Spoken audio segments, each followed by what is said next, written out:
مسیح میں آپ سب کی سلامتی ہو، خداوند کا فضل آپ سب کے ساتھ ہو۔ آئے ہم بائبل مقدس میں دیکھتے ہیں متی کی انجیل اس کا 6 باب اور اس کی 16 اور 17 آیت۔ اور جب تم روزہ رکھو تو ریاکاروں کی طرح اپنی صورت اداس نہ بناؤ، کیونکہ وہ اپنا منہ بگاڑتے ہیں تاکہ لوگ ان کو روزہ دار جانیں۔ میں تم سے سچ کہتا ہوں کہ وہ اپنا اجر پا چکے۔ بلکہ جب تو روزہ رکھے تو اپنے سر میں تیل ڈال اور منہ دھو، تاکہ آدمی نہیں بلکہ تیرا باپ جو پوشیدگی میں ہے تجھے روزہ دار جانے۔ اس صورت میں تیرا باپ جو پوشیدگی میں تجھے دیکھتا ہے تجھے بدلہ دے گا۔ آمین۔ میرے عزیزو،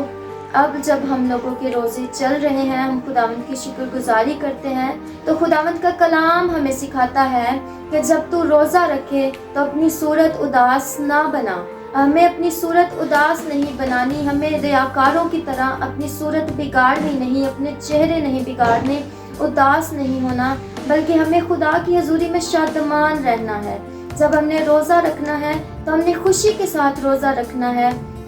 اور جب ہم نے روزہ رکھنا ہے تو خوبصورت طریقے کے ساتھ ہم نے خدا کے حضور حاضر ہونا ہے۔ ہم نے بڑی انکساری کے ساتھ، فروتنی کے ساتھ، حلیمی کے ساتھ اور پرہیزگاری کے ساتھ خداوند کے حضور آنا ہے، بلکہ ریاکاروں کی طرح نہیں، بلکہ خداوند کے بیٹے اور بیٹیوں کی طرح، بلکہ خدا کے ایماندار بیٹے اور بیٹیوں کی طرح خداوند کے حضور جھکنا ہے اور خداوند کے نام کو عزت اور جلال دینا ہے۔ ہم نے پرستش کرنی ہے روزہ رکھ کے، ہم نے روزہ رکھ کے دعا کرنی ہے۔ میرے عزیزو، ہم سب جانتے ہیں کہ دعا اور روزے میں کثرت کے ساتھ معجزات پائے جاتے ہیں، کثرت کے ساتھ برکت پائی جاتی ہے، قدرت پائی جاتی ہے۔ اب ہم روزے کی قدرت کو دیکھتے ہیں تو آئیے میرے عزیزو، جب ہم دیکھتے ہیں کہ آستر نے جب روزہ رکھا، اپنی سہیلیوں کو ساتھ لے کر آستر نے روزہ رکھا، تو خداوند نے وہاں پر جلال کو ظاہر کیا۔ ان کی دعا کے وسیلہ سے، ان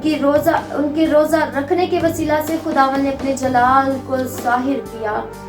اور ان کی قوم کو خدا نے بچا لیا۔ اب ہم پھر سے روزے کی قدرت کو دوبارہ سے دیکھیں گے۔ جب نینوا شہر کے لوگوں نے خداوند کے حضور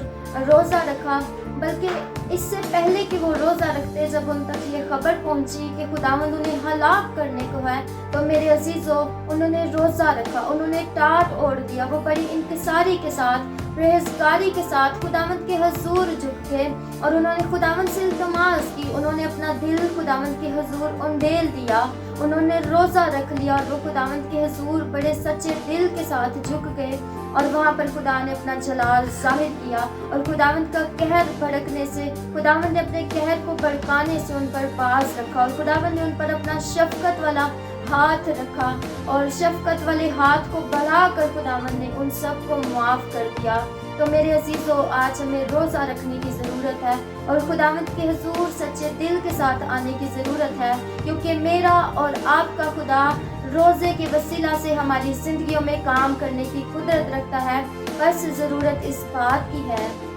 کہ ہم بڑی انکساری کے ساتھ، فروتنی کے ساتھ، پرہیزگاری کے ساتھ خداوند کے حضور جھک جائیں، انکساری کے ساتھ خداوند کے حضور جھک جائیں اور روزوں میں ٹھہر جائیں، اپنے مسیحی قوم کے لیے، اپنے مسیحی بہنوں بھائیوں کے لیے خداوند کے حضور روزوں میں جھک جائیں اور کہیں کہ خداوند ان کو جو گمراہ ہو گئے ہیں، خداوند ان کو پھیر کر واپس لے آ، تاکہ وہ تیرے گھر میں آئیں، تاکہ وہ خدا کی محبت کو جانیں، اور ہم سب مل کر ایک بڑی قوم بن کر خداوند کے نام کو عزت اور جلال دیں، اور خداوند کا نام ہماری زندگیوں کے وسیلہ سے کثرت کے ساتھ عزت اور جلال دے۔ خداوند آپ سب کو برکت دے، مسیح کے بابرکت اور جلالی نام میں، آمین۔